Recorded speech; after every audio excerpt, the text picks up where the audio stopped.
Good morning, everyone, and welcome to Disability Equality Scotland's webinar, where we will talk about active travel and the new ways in which we're changing our physical environment to make it easier for us to physically distance. Now, my name is Emma Scott, and I am the Operations Manager at Disability Equality Scotland. And I'm joined today by my colleague Ali Bruce, who's helping me to facilitate today's session from behind the scenes. So some of you may already have become quite familiar with Zoom over the last few months, having used it a lot more often, but others will be finding their feet. So let me just very quickly explain how today's session will run and how you can interact with us. I will soon hand over to our panellists, who are from Active Travel at Transport Scotland and also from Sustrans, and they will give a very short presentation. At any time during today's webinar, you'll have the opportunity to submit some questions to today's presenters. So to do so, please just type your question into the Q&A box, which is in the bottom control panel of your screen.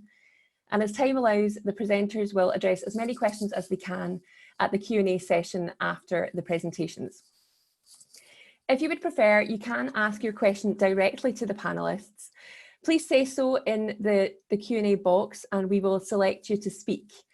To do that, you will have to then manually unmute yourself to be heard. If you are having any technical difficulties today, then please let us know by typing your issue into the comments box, and Ali will try and do his best to rectify that for you. We also have a live captioner with us today, and the link for this has been posted in the comments box. This will take you to a separate website. It's called streamtext.net. And you'll be able to adjust the accessibility features such as the font size, the text, and the background colour.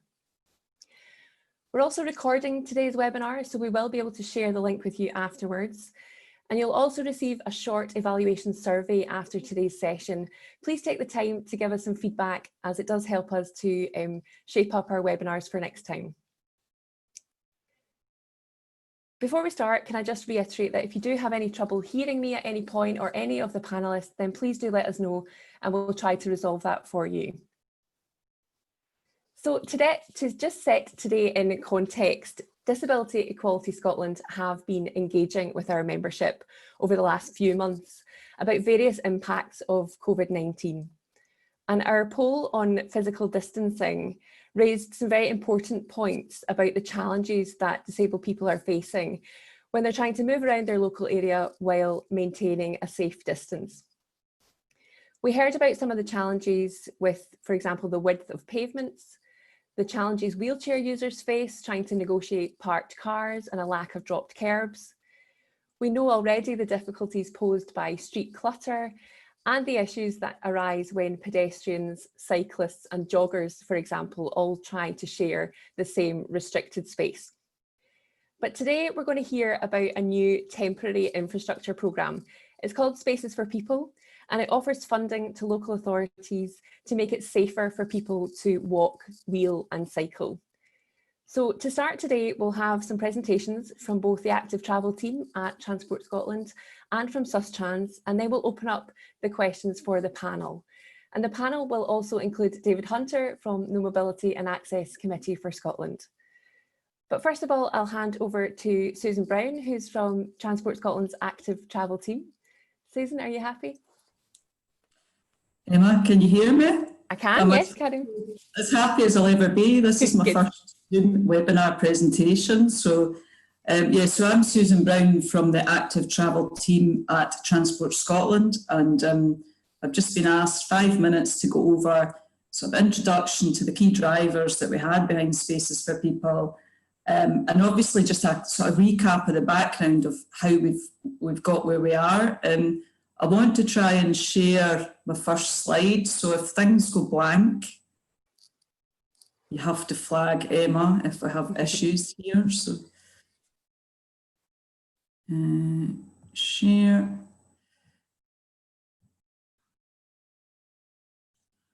Beginning. So is that clear? Can you see that? Yeah, good. Well, I think I've got just displayed a slide saying unprecedented times, and we've got a picture of the virus itself there. I think probably that's now, it's a cliche now really, because we use the term all the time across government, across the media, but it's just to reiterate what a shock it was for everybody. Middle of March, and certainly Transport Scotland staff, 18th of March, being told henceforth you'll be working from home. We've got this pandemic, big crisis, public health messages, you know, essentially we're all being told you must stay at home if you go out, only for essential trips, and you know, you must try and exercise at least once a day. Those were the key messages, and they were all really a shock for all of us. And certainly at that time, the 2 metre, the social distancing rule came in. So really brand new for all of us. And obviously everybody was starting to try and get used to this idea over the remainder of March. Transport Scotland and Scottish ministers, lots of people writing in, your own organisations concerned, the tensions between the pedestrians, between folk trying to walk, between people that were in chairs with mobility aids, people out trying to exercise, so lots of issues around joggers, people with dogs, real problems just in terms of how people were interacting on shared space, on pavements, and yes, real tensions between them, even problems around etiquette, things like spitting were becoming an issue again. All those things over the last part of March been highlighted to us as Transport Scotland, and obviously key for us again, safety concerns that we had. So you've got lots of people trying to make the 2 metre distance on the pavements, stepping off curbs, into the road, and at the same time, ironically, when there's less cars on the road, and particularly in urban areas, you have issues with the speed of the traffic. So a driver sees an open road and is actually going faster than they normally would in an urban environment. So again, that's sort of the background to where we were. By the beginning of April, we were approached by the City of Edinburgh Council with Sustrans colleagues who wanted to speak to Michael Matheson, the Transport Cab Sec, about some of the issues that they were seeing, particularly in Edinburgh, but applicable across all parts of Scotland. And they wanted to speak to him about an example that they'd seen in Canada, in Winnipeg, and that was really the start point for Spaces for People as a fund. In Canada, they'd already started looking at reallocating road space to support the social distancing, what we now call physical distancing. And Mr. Matheson was just really keen that we were in a position to do something about that. So from that point, and that was early April, he asked officials with Sustrans to go out to speak to other local authorities, to gauge an interest in support for something along the lines of what we're seeing in Canada. And sorry, I've missed, so Sustrans kindly provided me with a slide which was taken in early lockdown days, and it's just a demonstration of some of the tensions that were happening. So I think Emma's touched on some of the things you've already brought out there. You've got people trying to queue for a supermarket, you've got bins, attempts to set out lines for the queue there, and just general obstacles that were, you know, this was really the sort of background to where we are now. So yeah, the CabSec had keen on that. We went out, Sustrans was gauging interest from other local authorities. So cities like Glasgow and Aberdeen, they were keen, they thought it was a good idea. And even the sort of more rural authorities, or you would technically see as rural, so the Highlands and the Borders, came back with relatively positive responses about the idea of having this type of scheme available. They raised their key concerns around temporary road regulation orders, so TTROs, and the legislation that was in place to support some of the ideas that might come forward. And also that the sort of big issue for them was obviously around the budgets that they had available to support new ideas. And then in the background, Sustrans were off working, looking at the simplest way to come up with a fund that would be available to all local authorities to support some of the ideas that they might have in local areas. And it was at that point that the Mobility and Access Committee for Scotland took an interest and offered advice and support to Transport Scotland. And obviously David's here today just to cover some of that. But that took us to the end of April. So by 28th of April, we're effectively in a position where we were able to announce the 10 million, the initial 10 million for Spaces for People. And the detail of that, Matt and Claire and David will talk you through that after me. But really, at that stage, just everybody really not sure how that was going to run. Over the rest of May, it was essentially a case of getting the fund open. As Transport Scotland, we're obviously looking towards the period coming out of lockdown, working alongside the Scottish Government with the route map that they were preparing, and our officials were essentially working on the transport transition plan. So I've got a slide here which is the sort of key top line message that we've got an interest in today that came from the transition plan itself.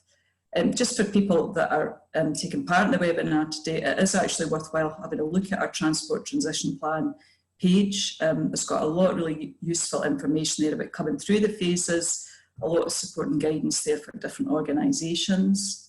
The transition plan itself, that was announced at the end of May, and a further 20 million, because the success of the original 10 million, the demand was exceeding what we had expected. So we announced a further 20 million to support more Spaces for People projects coming forward. Key drivers still around keeping people safe, trying to stop everybody just jumping back in a car as we started to come out of the lockdown into phase 2. And obviously for Transport Scotland, we want to make sure that the public transport network is safe and it's still going to be there for people once we get through this period. So the key messages from us through the plan were around, as we've got in the slide, stay local if you can, work from home, walk, cycle or wheel, and then clearly that's essentially what we are still doing now. And we're sort of working our way through this as we look to our phase 3. And as I say, if you keep looking at the web pages, you'll find it more there. It's not all been bad during the lockdown. Behaviour change-wise, in terms of an active travel policy, we're really interested to see that there were far more people out using the local streets, the green space, and also, I mean, I live in the north of Edinburgh. Loads of people out actually in the sea in Scotland in summertime, who'd believe it. So improvements in air quality, and obviously because there are less cars, there are less issues around congestion. So these were the good things. I would say that it's early days at the minute for Spaces for People. A lot of the authorities are only at a point of starting to implement the ideas they've got. And I think it's key to remember these are temporary measures at this point, opportunity for everybody to go out and trial new road layouts, new layouts in your own area that might actually support you. Whatever needs you have around accessibility, it is an opportunity there. And I would just be encouraging organisations to continue to sort of engage with authorities on that.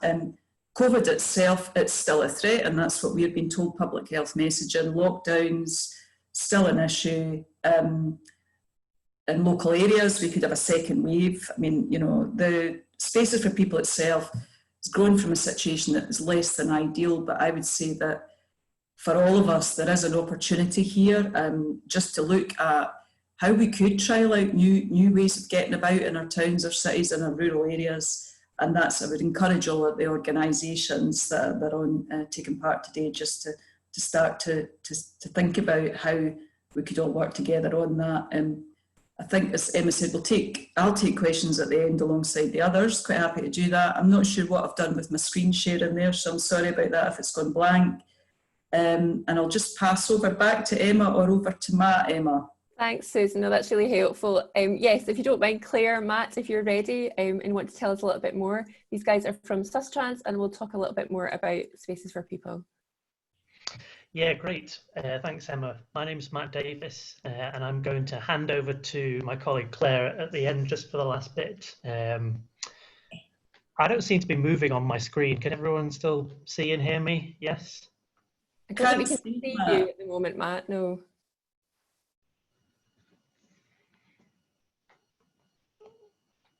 I have got my camera on. I can see myself. You may be sharing your screen, Matt, or something. No, I'm not sharing my screen. That's you. Is that me working now? Yes, you're there. We can see and hear you. Thanks, Matt. Okay, brilliant. Thank you. Okay, so Spaces for People, as Emma said, is a temporary infrastructure programme with funding to make it safer for people to walk, cycle and wheel during physical distancing being in place. It's open to local authorities and other statutory bodies. And we've recently closed the funding because it's now all the funding is being fully allocated. But the process that was gone through is that local authorities in the main will propose their projects to us in an application, and then we'll assess them against the 3 criteria of the programme. And they are, number 1, protecting public health. So projects have to make more space to make it safer for everyone to physically distance, and that's typically removing space away from the road and reallocating it to walking, cycling, wheeling. Number 2 is supporting permitted journeys. So that is about supporting exercise and access to key services like hospitals, shops and public transport. And finally, number 3 is immediate delivery. We need the measures to go in quickly and they have to be temporary. So I'm just going to share my screen in order to show you some examples of some of the temporary infrastructure that's been put in.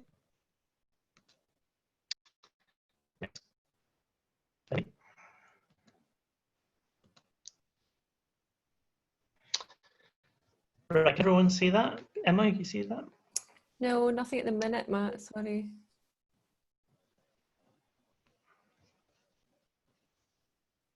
Maybe just take a while to come through.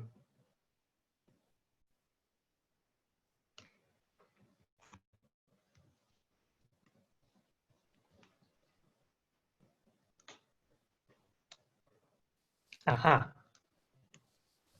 How about now? That's you. Yeah, thank you. So there's 3 main types of infrastructure that are going to go in. This is the first. It's a simple road closure. So the road is barriered off and the space that was road carriageway is available for people to walk, cycle and wheel. And this example from Edinburgh, the road was between 2 areas of park which were divided by it, and now they're joined together to allow people to use that space rather than traffic.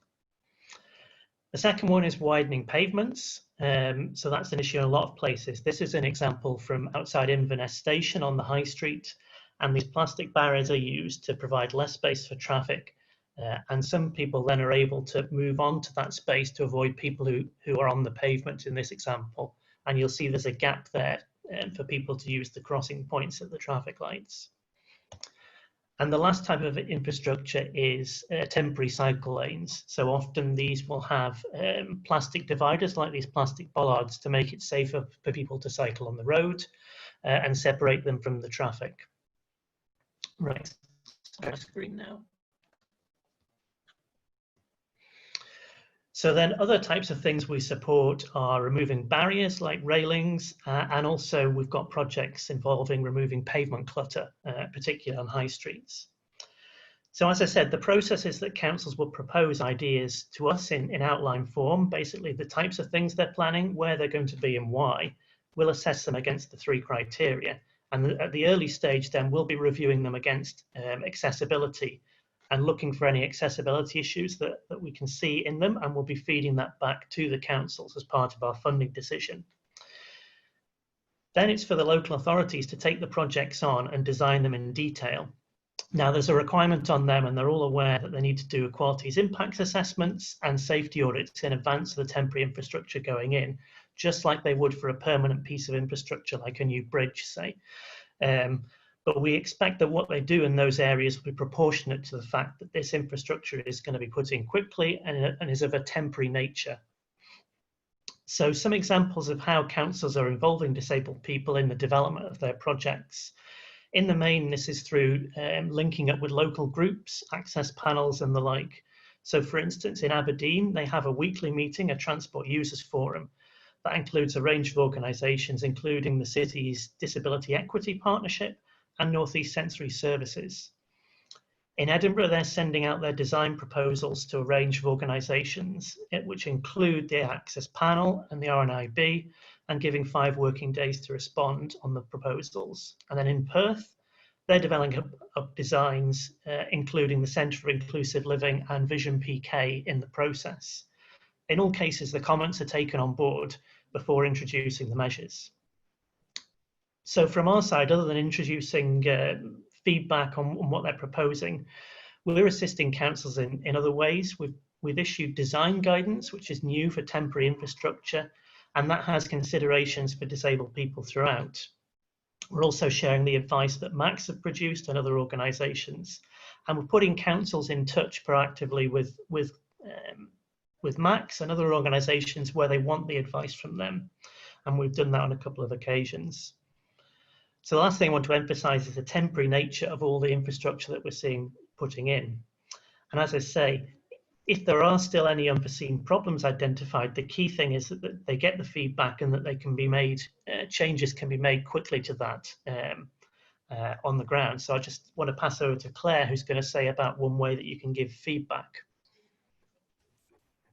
Hi there, everyone.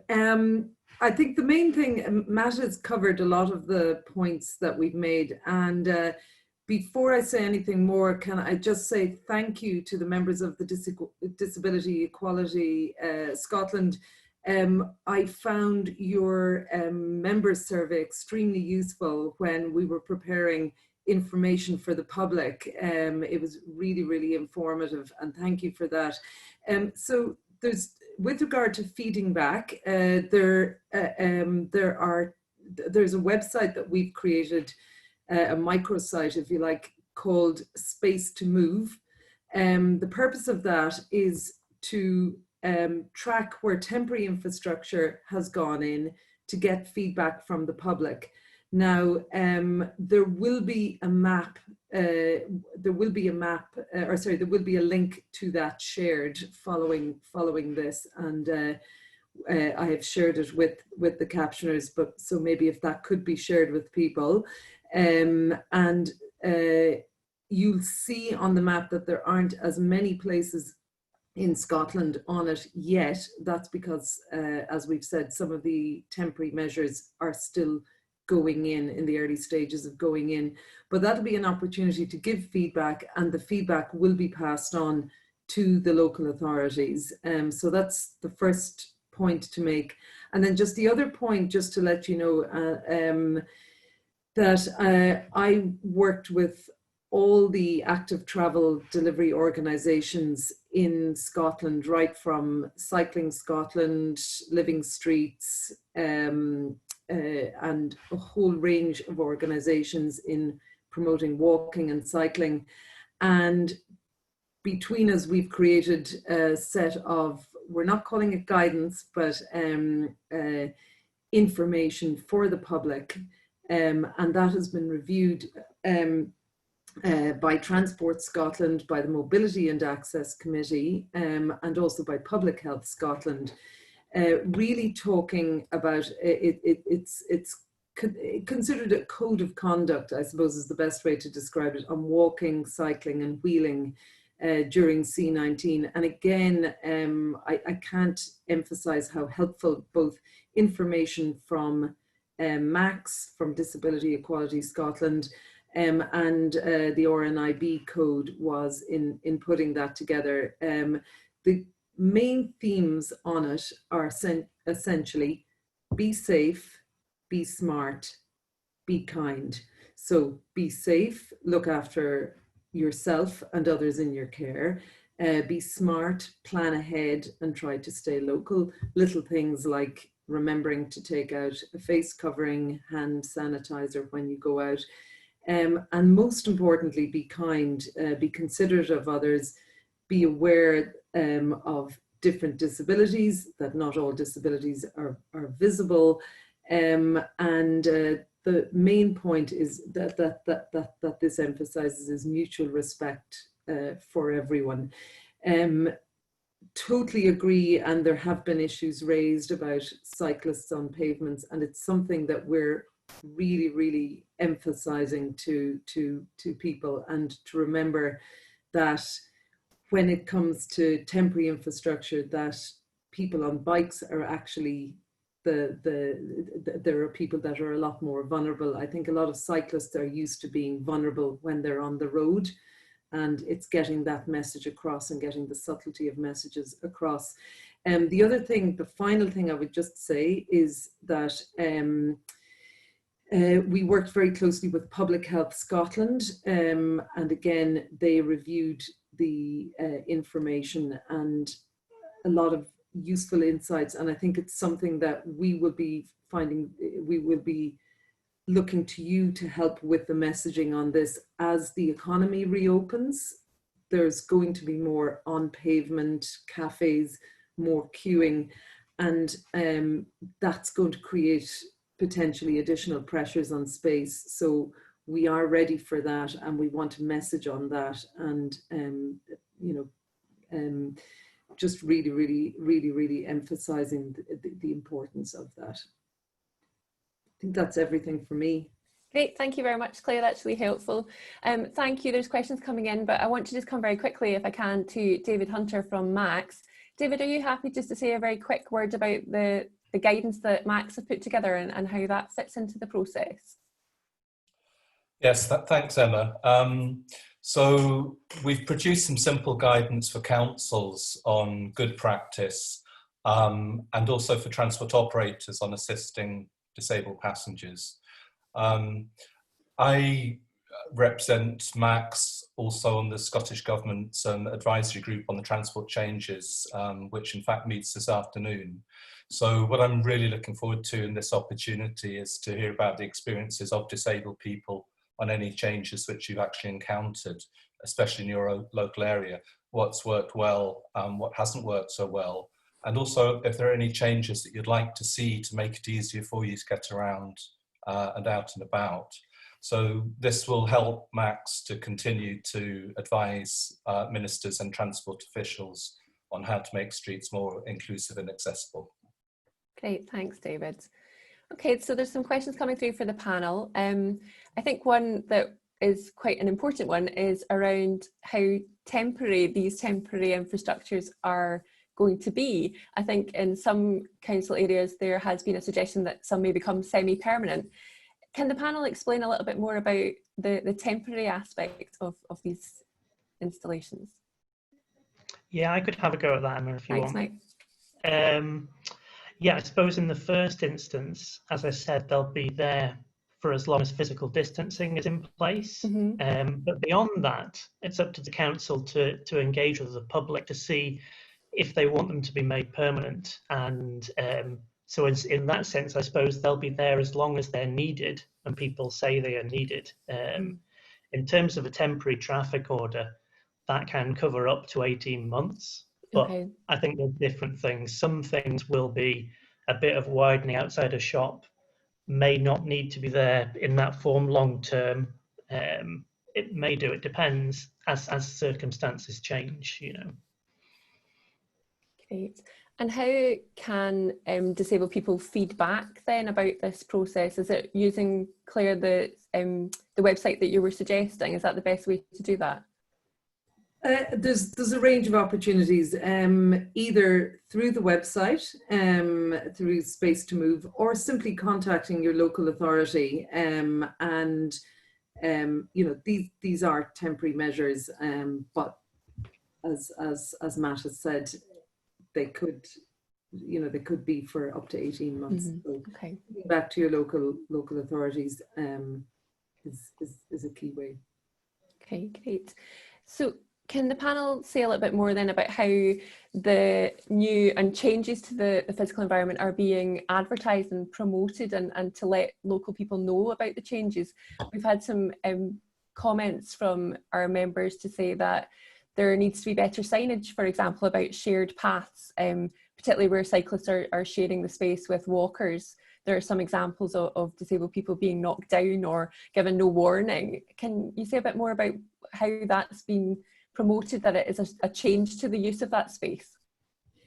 Just with regard to, again, it's something that we emphasize to local authorities that, for example, in Edinburgh, they've rolled out, I think through the Spaces for People Fund, they've rolled out a whole range of a whole mini campaign, Paths for Everyone, which mirrored the campaign that they had on the North Edinburgh, on a lot of the shared paths in North Edinburgh and other parts of Edinburgh.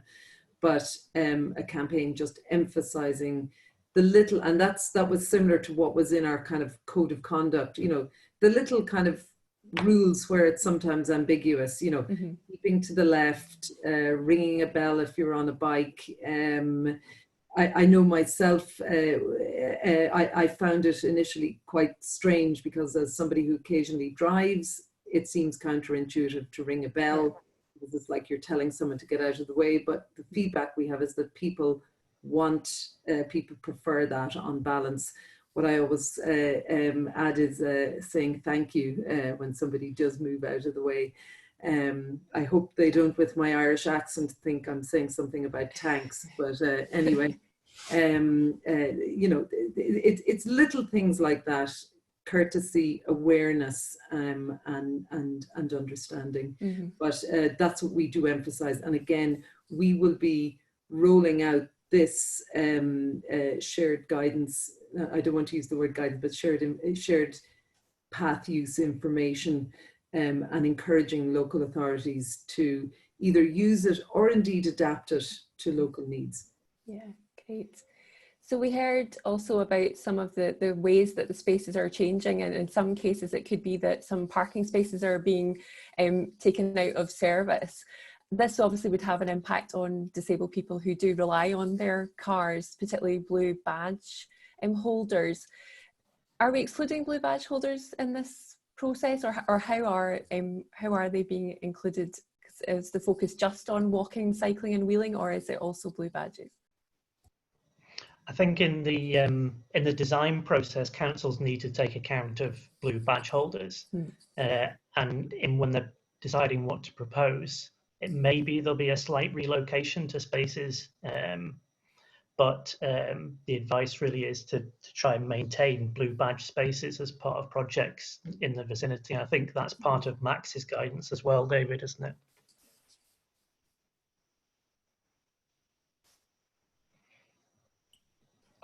Yes, it is, Matt. I'll try and put actually the Max guidance up in the chat box so people can see that. It's totally not rocket science. It's really simple things. But one of the things is to remember that not everyone has the same choice of getting out of their car and walking or wheeling.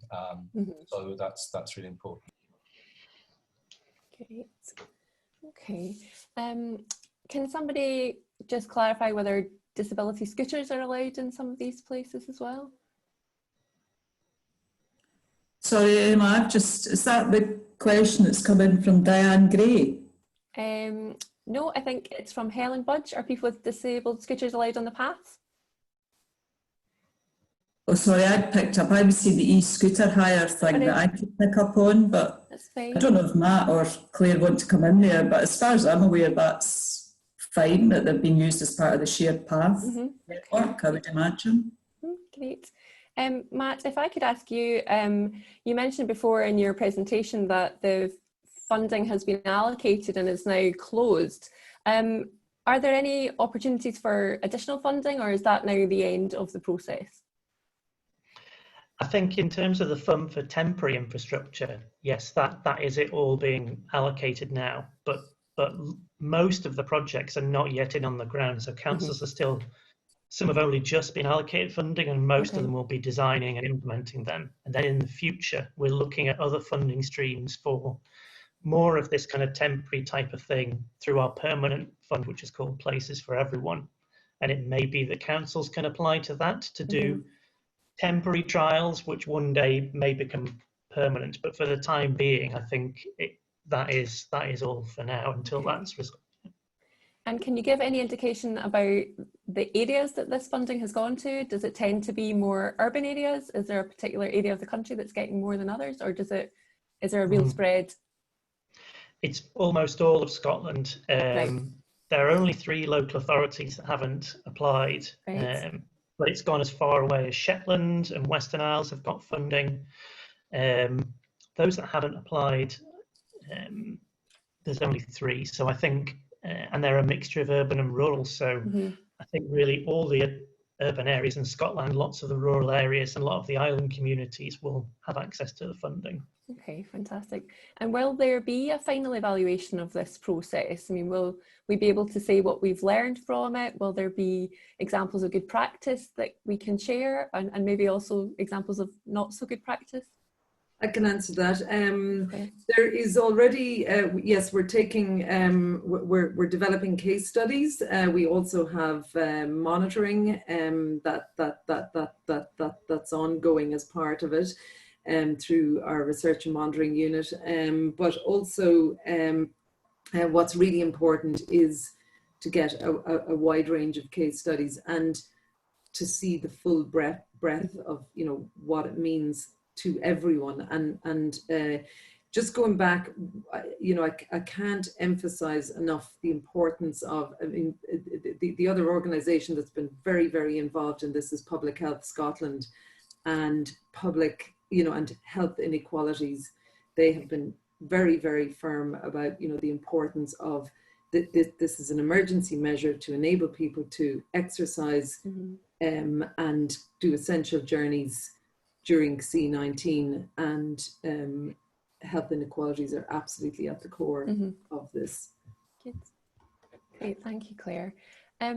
Matt, if I can pick up on something again that you mentioned during your presentation, where you said you were reviewing all of the applications against accessibility, and you mentioned about equality impact assessments.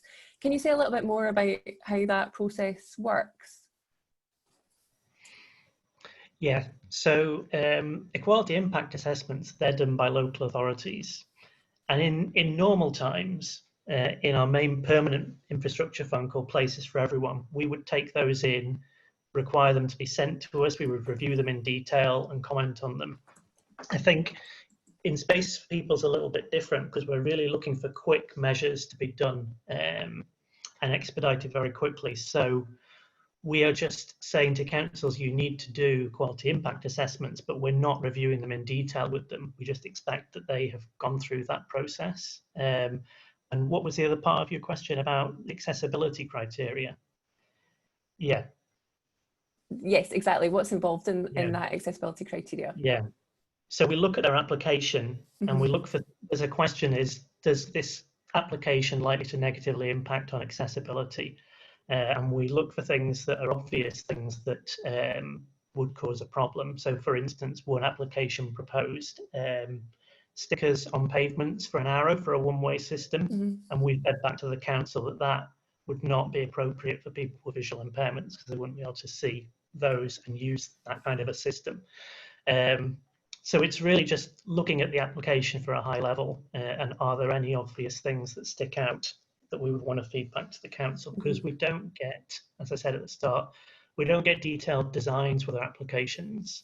In normal times we would get them, we would review them in detail and go through various iterations, whereas what we're receiving is high level concepts and ideas about the types of things councils will do, and we respond in a similar kind of way if there are any things that stick out that would be likely to cause a problem in our opinion.